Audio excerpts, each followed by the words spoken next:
అందరికీ నమస్కారం. ఆంధ్రప్రదేశ్ రాష్ట్రంలో ఇటీవల నలుగురు ప్రముఖుల్ని క్యాబినెట్ హోదాతో అడ్వైజర్స్గా నియమించారు. ఈ సందర్భంగా కొంతమంది నాయకులు మాట్లాడుతూ గత ప్రభుత్వంలో సుమారు 600-700 మంది సలహాదారులుగా, అడ్వైజర్లుగా వివిధ రకాల కమిటీలకి, వివిధ రకాల కార్పొరేషన్లకి సలహాదారులుగా, అడ్వైజర్లుగా నియమించారు. వారందరికీ జీతభత్యాల రూపంలో వైసీపీ కార్యకర్తలకే అడ్వైజర్లుగా నియమించుకుని జీతభత్యాలన్నీ ఇచ్చి వాళ్ళకి ప్రభుత్వ ధనాన్ని దోచిపెడుతున్నారని మాట్లాడారు నాటి తెలుగుదేశం ప్రముఖులంతా కూడా. ఇవాళ పరిస్థితి చూస్తే చంద్రబాబు నాయుడు గారు నిన్న కాక మొన్న నలుగురిని ప్రముఖులను అపాయింట్ చేశారు. వీళ్ళు నలుగురు వివిధ రంగాల్లో ప్రముఖులే. ఎవరెన్నన్నా కాదన్నా వాస్తవం. సుచిత్ర ఎల్లా, పద్మవిభూషణ్, భారత్ బయోటెక్ కంపెనీ అధినేత. ఇది మొన్న కరోనా టైంలో కోవాక్సిన్ అనే వ్యాక్సిన్ కనుగొని భారతదేశం మొత్తంలో కోవాక్సిన్ మెడిసిన్ ద్వారా ఈ కరోనా వ్యాధి నివారించడానికి మందు కనుగొన్న కంపెనీ సుచిత్ర ఎల్లో. ఈవిడ గతంలో కూడా టీటీడీ బోర్డు మెంబర్గా కూడా నియమించారు ఇదే ప్రభుత్వం. ఇది గడిచిన 4 నెలల క్రితం. మళ్ళీ ఇవాళ అగైన్ అదే సుచిత్ర ఎల్లా గారిని గవర్నమెంట్ ఆఫ్ ఆంధ్రప్రదేశ్కి ఇది చేనేత రంగం, హస్తకళ రంగానికి డైరెక్ట్గా నియమించారు. సంతోషం. ఆవిడ క్యాపబుల్ పర్సనే. ఇందులో మెడిసిన్ తయారు చేసే రంగంలో, బయోటెక్నాలజీలో క్యాపబుల్ పర్సన్. ఆవిడ తీసుకొచ్చి ఈ హస్తకళలు, శిల్పకళా వేదికలు వీటి మీద అడ్వైజర్గా నియమించారు. ఇది చేనేత రంగం అభివృద్ధి మీద. ఇకపోతే సతీష్ రెడ్డి గారు, ఈయన రక్షణ రంగ నిపుణుడు.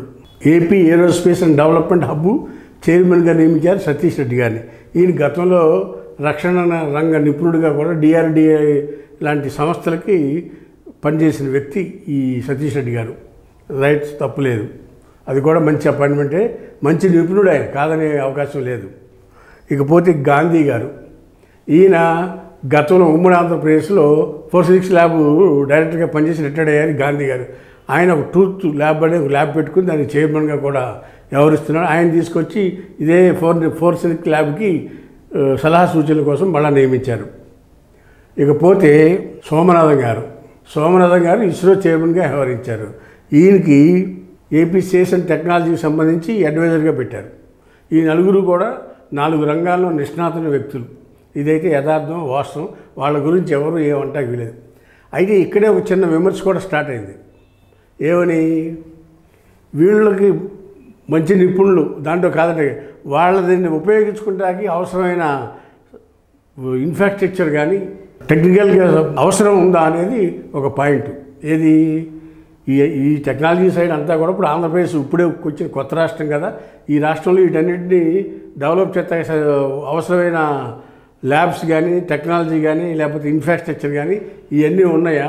వీళ్ళందరి ద్వారా ఈ సలహాలు సూచనల ద్వారా మన స్టేట్లో ఏమన్నా డెవలప్మెంట్ చేసుకుంటానికి ఉపయోగపడే కార్యక్రమాలు జరుగుతాయి అని కొంతమంది వీటిని పెదవి విరుస్తూ ఉన్నారు. వేచి చూద్దాం, రాబోయే రోజుల్లో వీళ్ళ రిజల్ట్. వీళ్ళు ఈ క్యాబినెట్ హోదాలో 2 సంవత్సరాల పాటు ఈ పదవిలో కొనసాగుతారని chief secretary of government of Andhra Pradesh order కూడా రిలీజ్ చేశారు. వేచి చూద్దాం, భవిష్యత్తులో వీళ్ళ ద్వారా ఆంధ్రప్రదేశ్ రాష్ట్రానికి ఎన్ని మేళ్ళు జరుగుతాయో మనం జరిగినాక చెప్పగలం. ఇప్పుడు ముందుగా మనం ఏం మాట్లాడతా కూడా అవకాశం లేదని ఈ సందర్భంగా తెలియపరుస్తున్నా. హాయ్ ఫ్రెండ్స్, మా ఫ్యూచర్ టుడే ఛానల్ చూస్తున్నందుకు చాలా థ్యాంక్స్. మరిన్ని లేటెస్ట్ వీడియోస్ కోసం వెంటనే సబ్స్క్రైబ్ చేయండి. అలాగే ఈ బెల్ ని కూడా రింగ్ చేసేయండి.